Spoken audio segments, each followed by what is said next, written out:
Awulafa madoda ibhola likaMbekezeli Mbokazi lafa kanjalo ke ibhola lentwana ngoba nazi nonke ukuthi eAmerica ethimini eqede emsileni last season awulafa kanjalo ke ibhola lentwana omnye uzongibuza ngithi ngishiso yini lokho.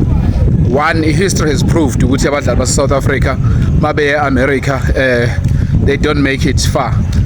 For instance, Cassius Mailula, where's Cassius Mailula today? Njabulo Blom, where's Njabulo Blom today? Ngakubalela abaningi abadlali ngababonga uhlehlongwane. Does he still play for Bafana Bafana? No. Uphi namhlanje yabo. Angikudispute if ufona uthola umdlalo njengoboxer lo bedlalela iSuperSport America, that's fine, that's good for him because that's just about his limit. Come to think of it, like let's be honest, uboxer ngeke azadlale kwiPremier League, ngeke azadlale even kwiFrench League. Why nenhlanhla ukuthi azodlala kwiPSL? Yabo. Vele izinga lakhe lelo. So Mbokazi abafethu akulunganga. Abantu abanjengabo Tukelo Ranti baqala ko Sweden bagcina befikile kuPremier League. Ngabala abadlali abanjengobongani Zungu ogcina efika kwiScottish League, eWinnie League, yabo, neRangers. Ngabala bonke abadlali uAaron Mokoena, they went to Netherlands. Bagcina befikile kwiPremier League. Omunates, they went to France. Bagcina befikile kwiPremier League. Kwa USA leyo, sikhuluma ngeAmerica. How many players do they have abadlala kwiPremier League abangama-American abaqala kuleya league? Cha nje sikhuluma iqiniso, that's a retirement village. Akusi league abadlala ibhola labantu ama-Americans awazi lutho, awazi next nebhola. Angitshela ama-Americans mina. Abantu bazokudebhisa ukuthi dog, nigga. Nokudlala ibasketball, isport esibhorayo ukuthi zonke ikhona. You can't even call the thing a sport. Ngisho laba South Africans athi abuka ibasketball banamanga. Ngizothi mina mention 10 players from the team you claim to be supporting and you wouldn't even tell me. You just speaking nonsense, talking nonsense.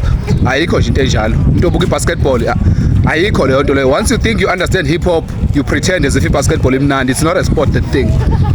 You just want to associate with American culture. You're pretending to be a black American. Thula! Hlathe inkulu ngathi ibhovala dubumlazi. Hawu nakho lokhu.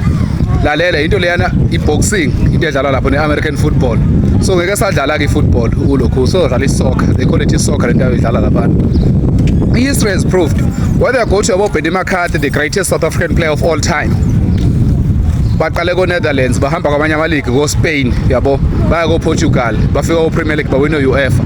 Lento yenziwa uMbokazi nje ayikho, but sesingakhuluma ukuthi phela maybe it's good for his family ukuthi ahamba uthatha leyo mali leyo, kodwa nje ngeke esadla like mangathi uyakwenza hayi ngiyomvuma, ngiyobuya kule video le ngimvuma ukuthi cha wenze into engakazi yenzeke. Isihlula abantu abaningi phela into ezama ukuyenza yabo. No Jomo baya lapha bayodlela imali babuye bathenga oJomo Cosmos.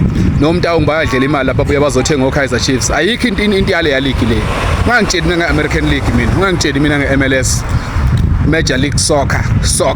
Yo, hayi bafethu. Lifile ibhola lentwana. Sometimes choosing money over football, it depends where ama options akho na ubona. Bathi abantu it's good, well it's good for his family, but mina personally bathi abanye apha ama-offer ase Europe. Personally, I was rooting for him to go to Europe, and I believed he's got what it takes to make it with Europe. I thought it was just a matter of time. Mayidlala iAFCON wayibonakaliswa wadlala iWorld Cup, wadlala nakwiPirates, ewine something, yabo. Ama-team azombona, yabo. Azombona ama-team, beke hlala ama-team angamboni. No jali bagcina beya ko-Belgium, ama-team ababona, yabo. Because I believe in him. He's not a boxer, yabo. He's not a boxer. Lo wayedlalela iSuperSport. He's a top player with great potential to go to top 5 leagues in Europe. Yabo ukamethembu Mbokazi lokho. It was just a matter of time. It was coming, just like Mfokeng. A move to Europe will happen. It's inevitable. Sooner or later it will happen for Mfokeng. It's just a matter of time. We all know that. Lento ayenzile njena, he chose money over football. But sometimes choosing money phela uyayithola imali ngokusheshsha. Ngoba uBasadini nje for instance uzobona ukuthi maybe le 100,000 engithola kuCape Town City is not enough. But let me go to Sundowns. But where is he now? Will he ever play kwiBafana Bafana? Does he play with Sundowns? No, he doesn't. What happened to Opringom? He was playing at Cape Town City, player of the tournament, Telkom knockout, playing week in and week out, breaking into the Bafana squad. He went to Sundowns, earning big bucks, but he suffered in the long term, yabo. So sometimes ukuchoose imali over football akukusizi ngalutho yabo. Ngikhuluma ngama example owabonayo mina yabo, letha ama example uyawabona.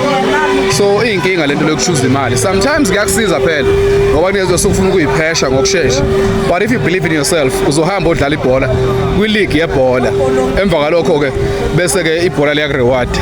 I believe ukuthi uMbokazi ayikho into ebumila ijahe because Pirates uyahola yabo, uyahola ku Pirates, ehola nje ku Pirates une opportunity to make even more money e-Europe. Hayi bengimbuka njengekusasa lo mfana, hayi but lifile bafana, lifile. Ngikubala lama example abadlala baye America, ngitshela umuntu waye America wagcina ephumelela wafika ku top 5 leagues, akekho noyedwa. But ngitshela baye Belgium baphumelela, badlala kubafana. How many players aba ku MLS abadlala kubafana? Ngoba nje uBlom ahamba ku Chiefs edlala kubafana ubuye ekhahlazekile. Uphi nje umayilula lapha khona uphi usazombona nje edo bonke la bantu abalaphana ayikho indaba yabo. Even Bradley Carnell akhona nabangazothi be coach of the season eAmerica, ke kuhlalwe 3 months ngadlala ibhola lapha. Do you think une chance ukuthi one day ebuke nje ko Rolani okhosha iMCL nje ukuthi mhlambe hayi one day ngaba coach bafana next, because we league soccer ayikho lento yaseAmerica bafethu. Asingakhohlisani nje, intwana yona idlela imali iphesha into eyipheshayo, but long term ayikho ngoba ingekho ke manje.